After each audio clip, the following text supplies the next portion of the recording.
Malta preparata li tinvesti favur il-familji, favur il-komunità u biex il-poplu tagħna jibqa' jgħix b'mod sigur.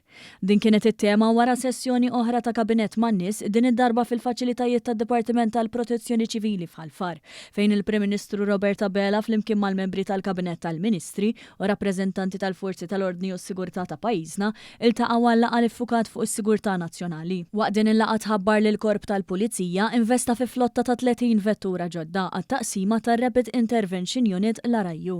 Tabbar li sas-sajf se tidħol l-ewwel skwadra speċjalizzata f'Paċeville kif ukoll id-diskussjoni dwar ftehim ieħor għal ħaddiema tal-Protezzjoni Ċivili waslet fi stadju avvanzat. Ma li jiġi siġillat dan il-ftehim se jkunu ffirmati żewġ ftehimiet għal kull korp dixxiplinat fi spazju ta' ftit snin. Waqt il-laqgħa l-Prim Ministru tenna li minkejja l-isfidi internazzjonali li qed taffaċċja d-dinja, Malta hija preparata u tibqa' pajjiż sigur. Il-Prim Ministru nnota wkoll kif dawn l-aħħar jiem inżamm dialogu kostanti ma' diversi awtoritajiet dwar is-sitwazzjoni tat-tanker abbandonat li qed jinġar mal-kurrent fil-Baħar Mediterran. F'dan il-kuntest huwa faħħar is-serjetà u l-impenn tal-forzi u l-awtoritajiet Maltin li qed jaħdmu biex jipproteġu s-saħħa u s-sigurtà tal-poplu tagħna.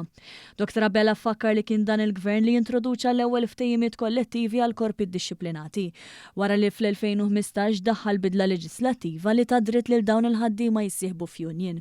Il-laqgħa tal-Kabinett indirizza wkoll il-Ministru għall-Internu s-Sigurtà Byron Camilleri li refera għal aktar riżultati miksuba fosthom it-tnaqqis fil-waslit ta' immigranti irregolari b'93%, ikkumplementata ma' waħda mill-olarati ta' ritorn fl-Unjoni Ewropea. Fil-fatt is-sena li għaddiet ġew irritornati 2316 persuna li 111 minnhom wettqu atti kriminali.